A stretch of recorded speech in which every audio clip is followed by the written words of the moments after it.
Assalamualaikum warahmatullahi wabarakatuh. Kali ini kembali lagi dengan saya. Saya akan membahas tentang sejarah sastra tahun 1953 sampai 1961. Oke, simak ya. Bye.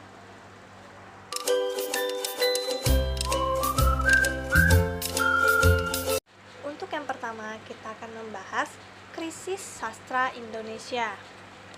Pada masa itu, Indonesia mengalami perubahan akibat peristiwa penjajahan menjadi kemerdekaan. Peristiwa proklamasi kemerdekaan membawa situasi baru bagi para sastrawan. Kebebasan dalam berkarya dapat dirasakan oleh para sastrawan. Demikian, para sastrawan mengisi perubahan ini. Mereka gempar membuat berbagai karya sastra.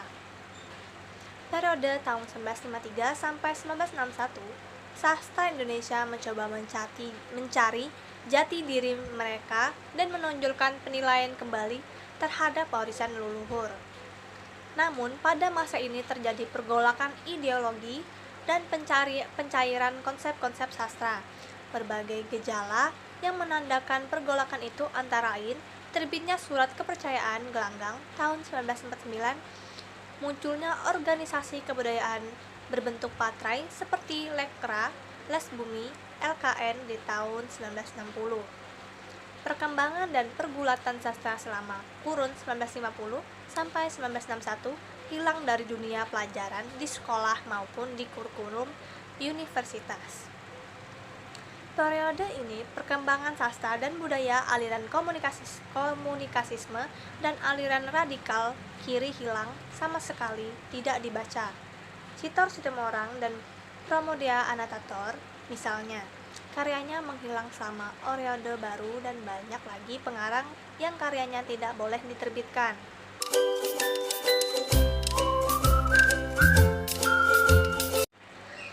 Selanjutnya, kita akan membahas tentang sastra majalah. Tahun 1953, pustaka kedudukannya tidak menentu.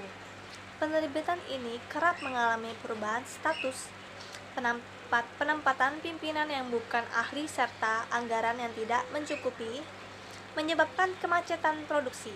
Oleh karena itu, aktivitas sastra terutama hanya dalam majalah seperti Galangan atau Siasat, Mimbar Indonesia, Zenit, dan Punjangga Baru. Karang-karangan yang dapat dimuat pun akhirnya hanya dalam bentuk sajak, cerpen, dan karangan lain yang tidak begitu panjang sesuai kebutuhan majalah. Para pengarang pun lebih produktif berkarya di sektor tersebut.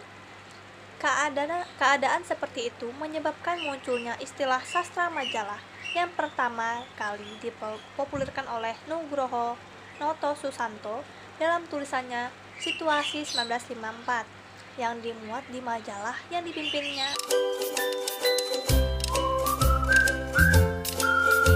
Pengarang lainnya ada Trisno Yuwono, tempat tanggal lahir Yogyakarta 2 November 1926.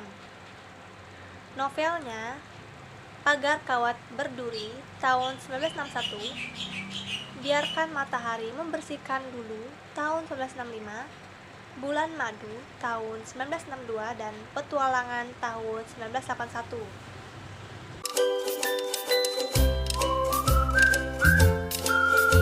Selanjutnya tentang beberapa penyair.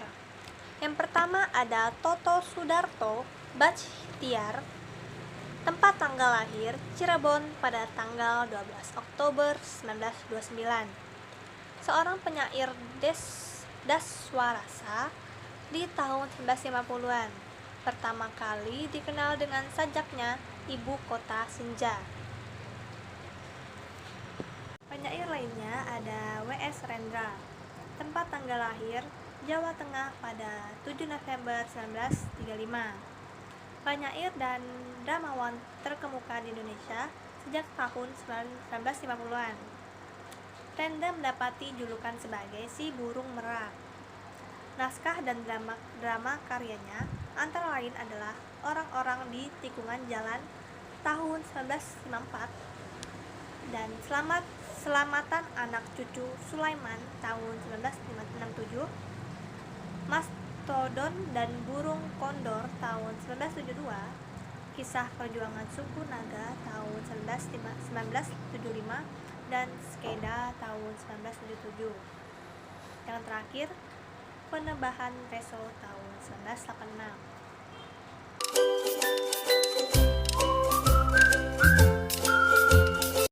Terakhir ada pengarang wanita. Namanya adalah Nurhayati Sri Hardini Siti Nukati. Tempat tanggal lahir Semarang, Jawa Tengah, 29 Februari 1936. N.H. Dini adalah sastrawan, novelis, dan feminis berbangsaan Indonesia. Novelnya antara lain Hati yang Damai tahun 1961, Pada Sebuah Kapal tahun 1973, dan La Barca tahun 1975. Mungkin itu saja yang saya dapat sampaikan tentang seputar sejarah sastra tahun 1953 sampai 1961. Semoga bermanfaat. Kurang lebihnya saya mohon maaf jika ada salah kata dalam penjelasan. Wassalamualaikum warahmatullahi wabarakatuh. Bye guys, see you next time.